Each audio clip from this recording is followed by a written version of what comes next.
Hello students, इस video में हम जोश मलिहाबादी की नज़्म हुस्न और मज़दूरी की तशरीह करेंगे। तो चलिए स्टार्ट करते हैं। देखिए, पहले दो अशार हैं। एक दोशीज़ा सड़क पर धूप में है बेकरार, चूड़ियाँ बजती हैं कंकर कूटने में बार बार, चूड़ियों के साज में ये सोज है कैसा भरा, आँख में आंसू बनी जाती है जिसकी हर सदा।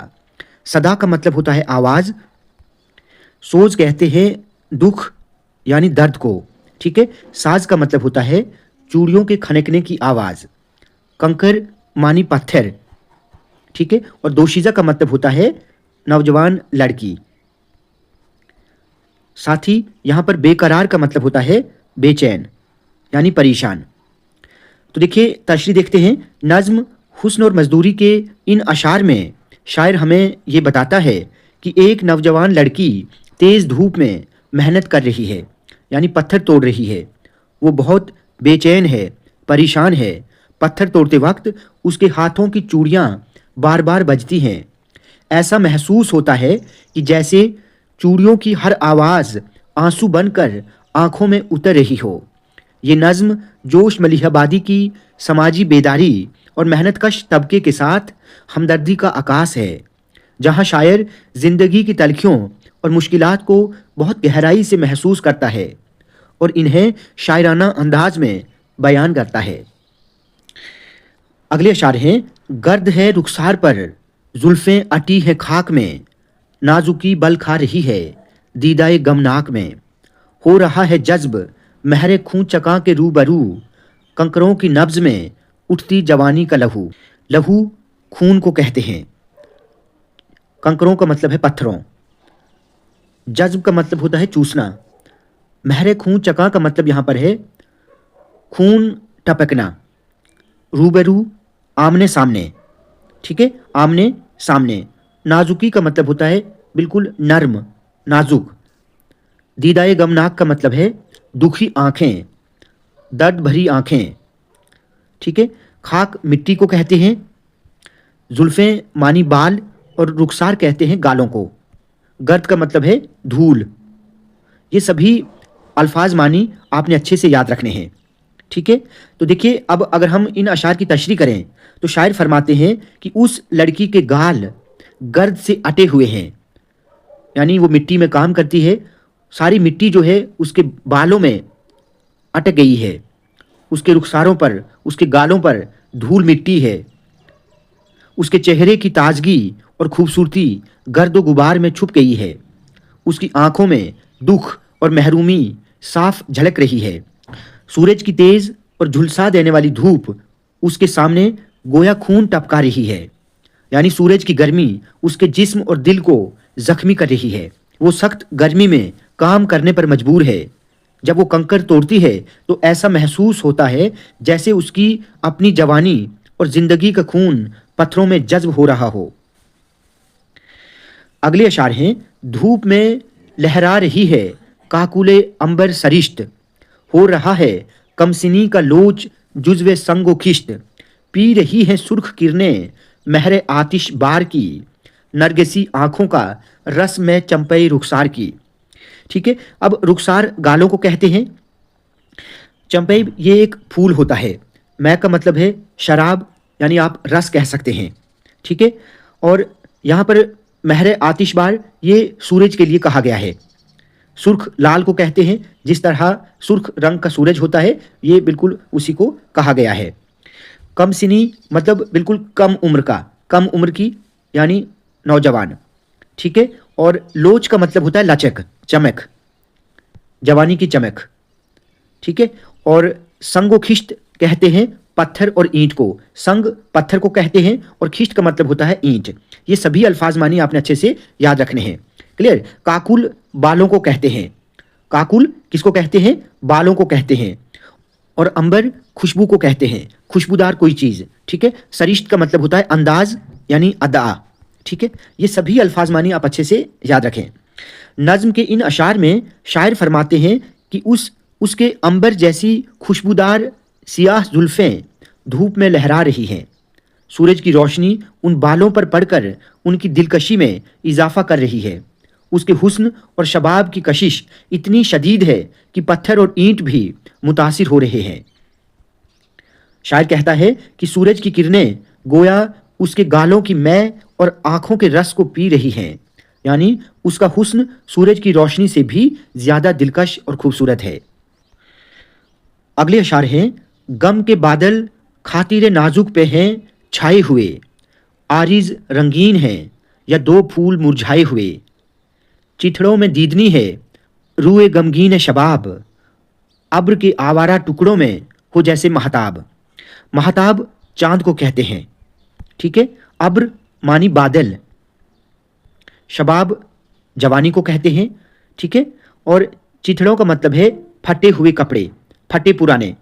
आरिज गालों को कहते हैं, आरिज का मतलब होता है रुखसार मानी गाल, ठीक है। और यहां पर खातिर नाजुक का मतलब है नाजुक दिल, नाजुक दिल, ठीक है। सभी अल्फाज मानी आप अच्छे से याद रखेंगे, तभी आपको अच्छे से ये पूरी नज्म जो है वो समझ आएगी। अब यहां पर देखें शायर क्या फरमाते हैं। शायर कहते हैं कि उस लड़की के नाजुक दिल पर गम के बादल छा गए हैं, छाए हुए हैं, यानी वो नौजवान किसी गहरे दुख और परेशानी में मुब्तला है। उसके सुर्ख खूबसूरत गाल फूलों की तरह मुरझा गए हैं। उसके फटे पुराने कपड़ों में उसके जवानी का हुस्न ऐसे दिख रहा है जैसे बिखरे हुए बादलों के टुकड़ों में चांद झिलमिलाता हो। आगे है, उफ ये नादारी मेरे सीने से उठता है धुआं, आह ए अफलास के मारे हुए हिंदुस्तान, हुस्न हो मजबूर कंकर तोड़ने के वास्ते, दस्त नाजुक और पत्थर तोड़ने के वास्ते। दस्त नाजुक का मतलब है नाजुक हाथ, बिल्कुल नर्म हाथ। अफलास भूख को कहते हैं, यानी गुर्बत, गरीबी। नादारी का मतलब भी गुर्बत होता है, मानी गरीबी। तो ये कुछ इन अशार के मुश्किल अल्फाज थे। तो आप यहां पर देखें, तशरीह देखें। शायर कहता है कि उस नादारी यानी गुर्बत को देखकर उसके सीने से धुआं उठ रहा है, यानी अंदर ही अंदर वो जल रही है, तड़प रही है, यानी दिल गम और गुस्से से भर गया है। शायर बराह रास्त हिंदुस्तान को मुखातिब करके अफसोस का इजहार करता है कि ए गुर्बत के सताए हुए, अफलास के सताए हुए हिंदुस्तान, तुम किस कदर मुसीबत में गिरफ्तार हो। हसीन और नाजुक लोग जिनके हाथ नजाकत के लिए बने थे, वो गुर्बत की वजह से पत्थर तोड़ने पर मजबूर हैं।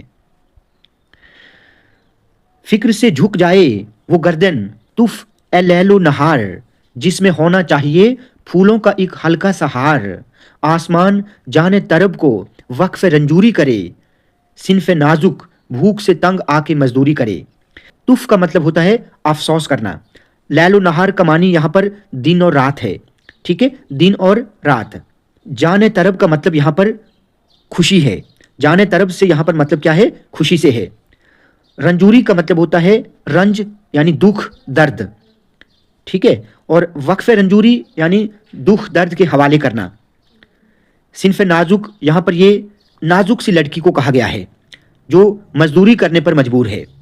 क्लियर। अब देखिए, अगर हम इन अशार की तशरीह देखें तो इन अशार में शायर कहता है कि वो नाजुक गर्दन जो फूलों के हल्के से हार के लिए बनी थी, यानी जिस कमसिन लड़की के गर्दन पर, गले पर एक हल्का सा फूलों का हार होना चाहिए था, वो काम करने पर मजबूर है। अगर फिक्र और परेशानी के बोझ से झुक जाए तो दिन और रात पर अफसोस है, यानी लानत है, धिकार है। शायर कहता है कि ये कैसा जुल्म है कि जाने तरब यानी खुशी और मुसरत का पैकर, औरत को एक खुशी और मुसरत का पैकर कहा जाता है। अगर औरत काम करने पर मजबूर है तो दिन और रात पर लानत है, अफसोस है। यानी जिस हस्ती को राहत और खुशी और सुकून मिलना चाहिए, वही दुख और परेशानी में मुब्तला है। शायर औरत की मजबूरी बयान करता है कि वो भूख और अफलास से तंग आकर मजदूरी करने पर मजबूर हो जाती है। आगे है, उस जबीन पर और पसीना हो झलकने के लिए, जो जबीने नाज हो अफशां छिड़कने के लिए। भीख में वो हाथ उठें इल्तिजा के वास्ते, जिनको कुदरत ने बनाया हो हिना के वास्ते। हिना मेहंदी को कहते हैं, ठीक है, मेहंदी। इल्तिजा का मतलब होता है रिक्वेस्ट करना, दुआ करना। अफशां का मतलब होता है एक खुशबूदार कोई चीज़, खुशबूदार जैसे खुशबू पाउडर, ठीक है, खुशबूदार पाउडर जो हम चेहरे पर लगाते हैं। और जबीं माथे को कहते हैं। ये आपने सभी अल्फाज मानी याद रखने हैं। अब देखिए इन अशार में शायर क्या कहता है कि वो जबीन, वो पेशानी, वो माथा जिस पर खुशबू या जेवर सजे होने चाहिए, उस पर अगर मेहनत व मशक्क़त का पसीना झलकने लगे तो ये निहायत अफसोसनाक बात है। शायर कहता है कि वो नाजुक हाथ जो मेहंदी से सजने और खुशियों की अलामत बनने के लिए थे, अगर वही हाथ भीख मांगने के लिए उठे तो ये निहायत दर्दनाक मंजर है।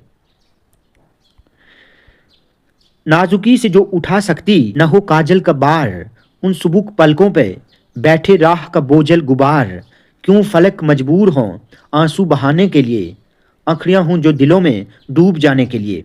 देखिए बार का मतलब बोझ होता है, बोझ, गुबार यानी धूल मिट्टी, सुबुक पलकें यानी नर्म नाजुक पलकें, आँखियाँ मानी आँखें, और फलक का मतलब होता है आसमान, फलक आसमान को कहते हैं। अब शायर इन अशार में फरमाते हैं कि जो आंखें काजल का बोझ तक उठा नहीं सकती थीं, वो अब मेहनत और दरबदरी के सबब धूल से अटी हुई है। शायर सवालिया अंदाज में यानी सवाल करता है कि जिन आंखों का काम लोगों में मोहब्बत बांटना था, आखिर क्यों आंसू बहाने पर मजबूर हैं। यहां पर आखिरी बंद है, मुफलिसी छांटने, मुफलिसी छांटे उसे कहरो गजब के वास्ते, जिसका मुखड़ा हो शबिस्तान तरब के वास्ते, फरते खुशकी से वो लब तरसें तकल्लुम के लिए, जिनको कुदरत ने तराशा हो तबस्सुम के लिए।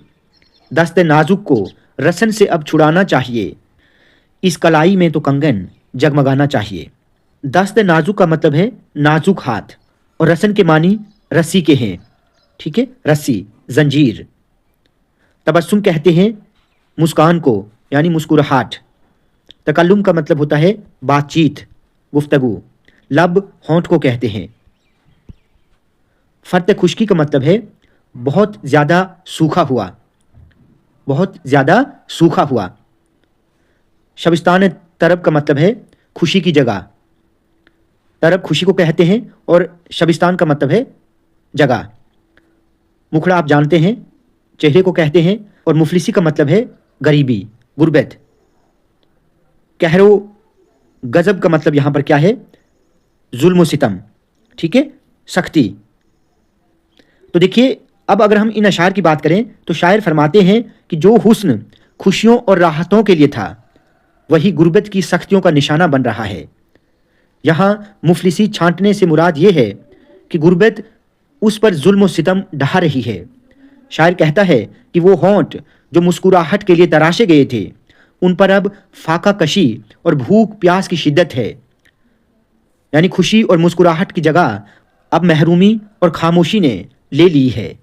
जो नाजुक हाथ इस वक्त रस्सी से बंधा हुआ है, उसे अब आज़ाद किया जाना चाहिए। ये हाथ जंजीर या गुलामी के लिए नहीं बना, बल्कि इस कलाई में तो कंगन सजना चाहिए। यानी शायर पैगाम देता है कि अब वक्त आ गया है कि मजलूमों को गुलामी की जंजीरों से आज़ाद किया जाए और इन्हें वो मकाम दिया जाए जिसके वो हकदार हैं।